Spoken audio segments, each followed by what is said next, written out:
All right, what is up, Learn Nation? Welcome to Advanced Strategy module. Okay, this is super exciting. So this is really the final module in this entire course, and it's where everything starts coming together, but a little bit higher level. So I'm gonna be explaining to you a lot of what I do now as a director of acquisition. I manage a team of media buyers. How I manage those media buyers. This is very applicable to if you're a small business, if you're a sole business, like you're the sole entrepreneur, you're a single media buyer, if you need to manage an agency, right? There's agency models out there. If you're doing all of your own media buying, I'm going to show you how to look at the two different views in reporting, okay? You need to have that macro view, which is what I call. It's like a bigger, higher level view of data, and the micro view, which is where you make all of your optimizations, your day-to-day kind of performance tracking. So I want to cover the both and differences between both. So let's get into it. I'm going to move over here to the slides for a second. So why do we need both? Macro reporting is always needed for bigger picture strategy, providing relevant information for executives. So that's another point, right? In my case, right, I have a CEO, I have a president, a CFO. They need to see that I have a good handle on how much money we're spending every day. I know exactly where we're spending it, right? And the micro reporting is needed for day-to-day optimization of campaigns. So also I need to be able to explain why I'm spending it, right? Like I need to actually know what on the day-to-day level, what I'm doing, what ads I need to update, what campaigns need to be tweaked, what's fatiguing, what's not, right? And it's really like every day, it's a juggling match of like, what am I focusing on today, right? But having these reports set up and having a good understanding of your data is what's going to allow you to do this and be successful. So it's a really cool lesson and module. So stick with me. I'm going to cover a bunch of different stuff this module, but it should help you with scaling your campaigns. So macro reporting ideas. So just big picture reporting, you need to know spend versus revenue, right? You need to know your ROAS. And I'm calling this out because you want to do your revenue tracking outside of Facebook, right? Facebook is not that accurate when it comes to accurate revenue tracking. It doesn't even really, it doesn't like account for all upsells. You can set up your pixel to pass back revenue, like the conversion API will also pass back revenue, but the accuracy is not always going to be 100%, right?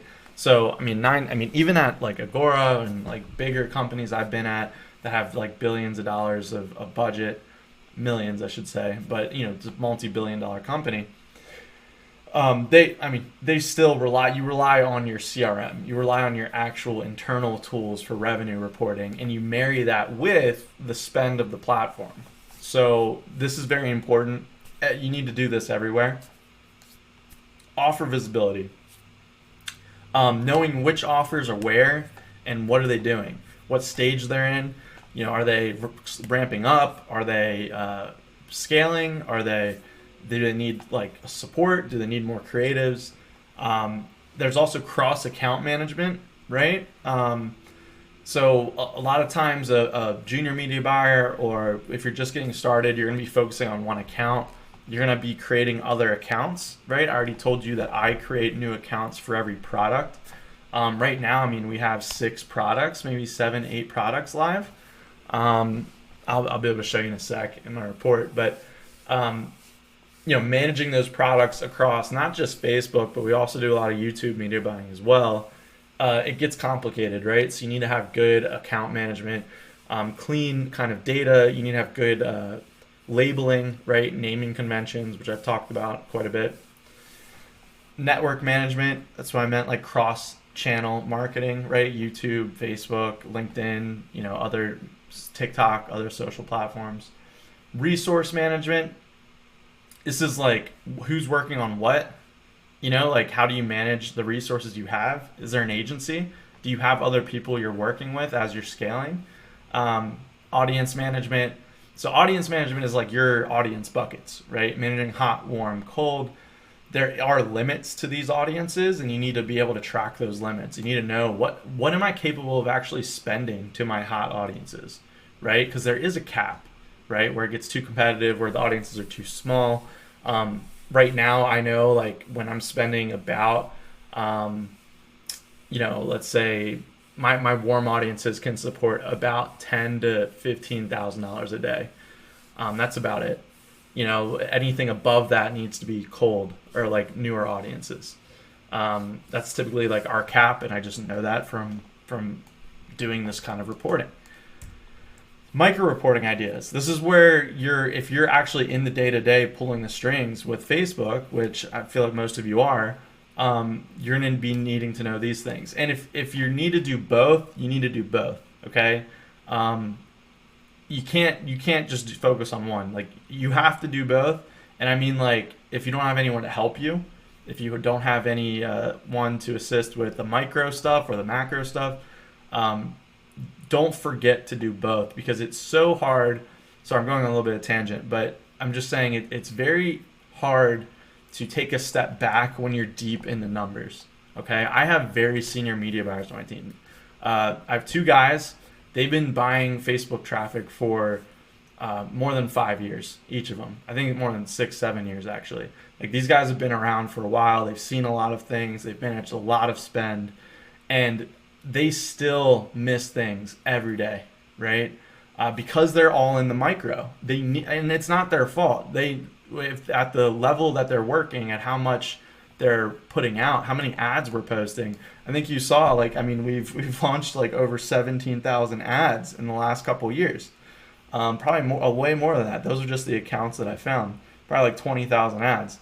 That's a lot of work, right? If you're there launching ads, launching targetings, launching, moving budgets up and down, you're zoned in, right? It's really hard to take a step back and be like, oh, wow, what's going on over here? I didn't even notice that was happening, right? You need someone to be able to keep that mindset, those eyes. Or if you're by yourself, you're going to have to schedule that time in your calendar and really do that. So, tangent over, just want to get that point across. Micro reporting. This is your CPA reporting, so making sure you're tracking your cost per acquisition, maybe your cost per reg, like those targets. Trending CPMs versus CPCs, right? Ad fatigue, daily performance tracking, landing page performance. How are these landing pages converting? Does the landing page copy need to be updated? And of course, is the ad copy or the ad quality good enough, right? There's other forms of micro reporting we'll talk about. I mean, we've already talked about a lot of it with the optimization module of this course. This entire module is more focused on the macro, because we haven't really gotten into the macro yet. I just want to explain the relationship, right? Most media buying teams, okay, if you're building a media buying team, or like, let's say you figured something out, you've cracked it, you're successful, congratulations, that's amazing. The next step, you're ready, is to maybe hire your own internal team. Typically where you start is with a senior buyer, because they can do everything a junior buyer can do. And then as they are ready to scale out and grow into another channel, another network, you typically hire a junior like Facebook media buyer, and get that person trained up. If they have Facebook locked down and maybe you want to move over to YouTube or another channel, you could hire another media buyer for that other channel. And that senior media buyer then just becomes more macro focused and training the junior buyers while they are the ones uploading the ads and keeping track of everything on a micro scale. This is a very common team setup. I see two, I see just a senior, but 3 is very common in our space. And like I said, at Agora, I had 9-10 media buyers working under me, and agencies. I had like 2 or 3 agencies I was managing also. One of my media buyers was just there to help manage the agencies. So you can scale this out pretty big, this team structure. For a solo buyer, right, this is where agencies come in handy. And we haven't really talked much about using Facebook agencies. I will, so I don't have a slide on it. I wish I did, but just to back up for a second on agencies, if you are scaling an offer, that's where agencies are going to come into play. A lot of businesses make the biggest mistake that I've seen when hiring an agency is they hire an agency to test their offer, to test their creatives, to see if it's even going to work. And that's the wrong way to go about it. So agencies are really busy. It's very rare you'll ever get someone on that agency's sole time, like to work like 8 hours a day on just your project, right? Just your campaigns. These agencies are usually coming in, working for a couple hours, moving to the next client, moving to the next client. They always have multiple clients, right? Any of the good ones at least. They're scalers, okay? Agencies are scalers. If you're trying to crack something, if you're trying to test copy, test pricing, do split testing on offers, right? If you're in that funnel development stage, you have to do this internally. You have to do this yourself. Do not rely on an agency to test things for you. There might be agencies that saying, they can test ad copy, right? There's definitely agencies out there that write all their own copy. They're more than happy to test those things. And if you do have a split test, on an offer that's already successful in scaling, they'll help operate that split test. But you need to have something that's working before you go to an agency. Give them something that's working. They can manage it. And it's going to be worthwhile, right? Because they're going to charge you, $5,000 a month. They might charge you a percentage of spend, right? So if, let's say you're 10% of spend, if you're making $100,000, you're paying them, or you're spending $100,000, you're paying them $10K on top. So you better hope that funnel's making you money, or else you're already paying them, a big margin out of your profits. So just that's a good note on agencies, but they are useful. Like, we've used them at Learn Here. We're not currently right now, but when we had things that were ready to scale, we have engaged with agencies. Like I said, I managed 2 or 3 at once in past roles. There's definitely good ones out there. And it is hard to find the good ones. Sometimes they're a little bit more pricey, but if you have a system that works, if you have good tracking in place, a good funnel, and you need to use your time as a sole media buyer or a sole entrepreneur to go test something else and try to figure something else out, go do that. Hire an agency to replicate what you're doing, right? Teach them how you're doing it. Tell them what you need them to do. Maintain like this much spend a day. Swap in new ads. Keep it updated. Keep it refreshed, right? They're excellent for that. Okay, so this is just a model that is very common. I think you guys might graduate to, right? As a lot of you are solo media buyers, you maybe have your own businesses. If you do this and you find something profitable, and instead of just going and hiring that senior media buyer, which is hard, it's very there's not that many of us out there. Sometimes just going with an agency to hold things down while you go work on your other projects can help keep you guys afloat. I know a lot of businesses that do this model, so just wanted to point that out there.